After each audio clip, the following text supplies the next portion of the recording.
Vanmôre lees ons uit die Ou Testament, Genesis hoofstuk 43. Benjamin gaan saam Egipte toe.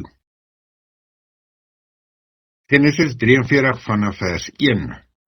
Maar het was 'n kwaai hongersnood, en toe die kos begin opraak wat die broers uit Egipte gebring het, sê hulle pa vir hulle: "Julle moet maar weer vir ons 'n bietjie gaan kos koop."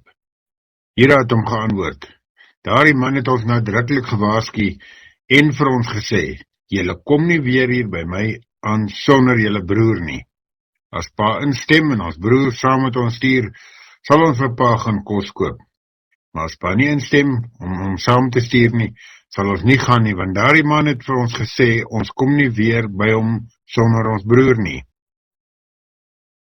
Toe sê Israel: "Waarom het julle my hierdie onreg aangedoen en vir die man vertel, julle het nog 'n broer?" Hulle het gesê: "Die man het ons uitgevra in ons familie, hy het gevra: Leef julle pa nog? Het julle nog 'n broer?" Ons het net geantwoord op hierdie vraag van hom. Hoe moes ons weet? Hy sou sê: "Bring julle broer hiernatoe." Hira het vir sy pa Israel gesê: "Stuur tog maar die kind saam met my, sodat ons dadelik kan vertrek. Dan kon ons aan die lewe bly. So nie sterf pa saam met ons en ons kinders. Ek waarborg hy sal terugkom. Pa kan hom van my eis. As ek hom nie vir pa terugbring nie en hom hier voor pa kom laat staan nie, sal ek vir altyd by pa in die skuld wees. En as ons nie so getalm het nie, kon ons nou al 2 keer terug gewees het." Toe sê hulle pa Israel vir hulle: "Nou ja, as dit dan so is, moet julle dit maar doen. Vat dan die beste wat ons land het, saam met julle in graansakke as 'n geskenk vir daardie man. 'n bietjie balsam, 'n bietjie heuning, gom, hars, neute en amandels. Julle moet die geld verdubbel wat julle saamvat, en die geld wat julle bo in julle graansakke teruggebring het, moet julle ook saamvat. Dalk was dit daar 'n misverstand. Vat julle broer en maak klaar en gaan terug na die man toe. God die Almagtige sal sorg dat die man julle goedgesind is, en dat julle ander broer ook terugstuur, en ook vir Benjamin. En ek, as ek my kinders dan moet verloor, moet ek hulle maar verloor." Die man het toe die geskenk gevat, en hulle het die geld wat hulle saamgevat het verdubbel. Hulle het vir Benjamin gevat en klaargemaak en Egipte toe gegaan. Hulle het by Josef gekom, en toe hy sien Benjamin is by hulle, sê hy vir sy hoofamptenaar: "Vat die manne na my huis toe, laat slag en laat die ete voorberei, want hulle moet vanmiddag by my eet." Hy het toe gedoen wat Josef gesê het. Hy het die manne na Josef se huis toe gevat, en hulle het baie bang geword omdat hulle na Josef se huis toe gebring is.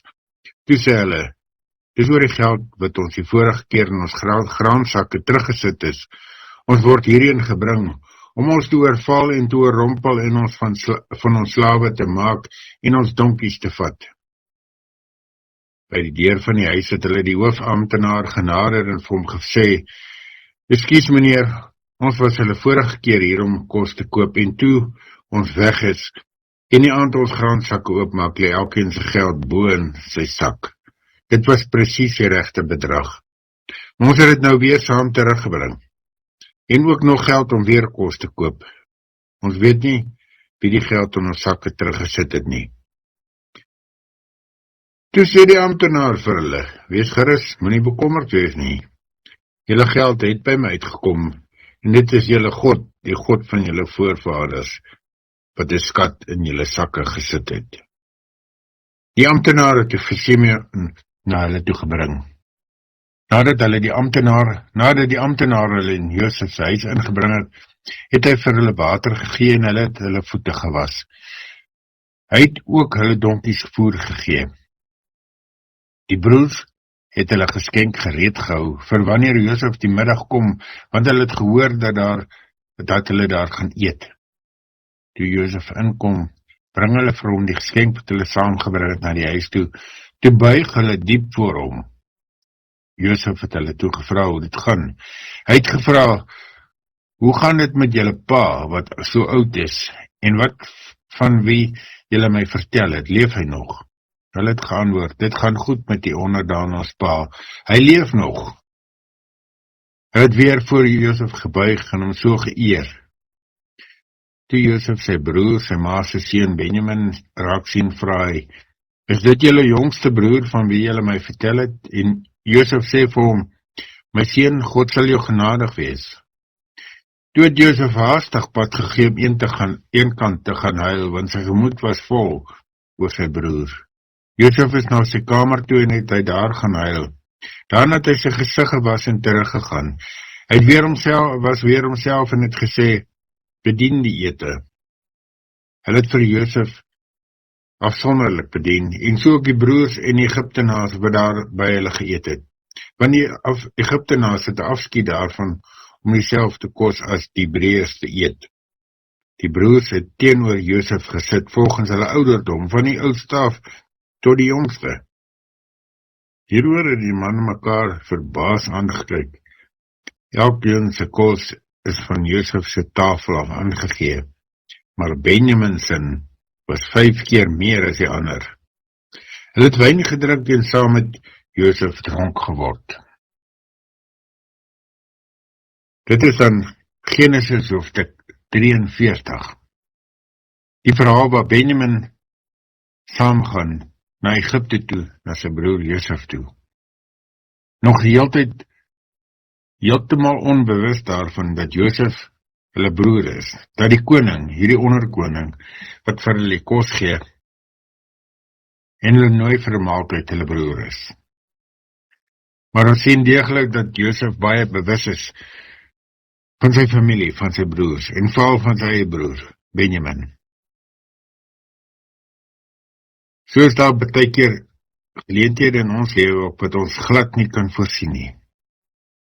Op 'n stadium het hulle gedink, hierdie Josef sê hulle vertel van die drome en dat hulle voor hom buig, dat dit net aanmatigend is. En nou gebeur het, sonder dat hulle eintlik daarvan bewus is, presies so.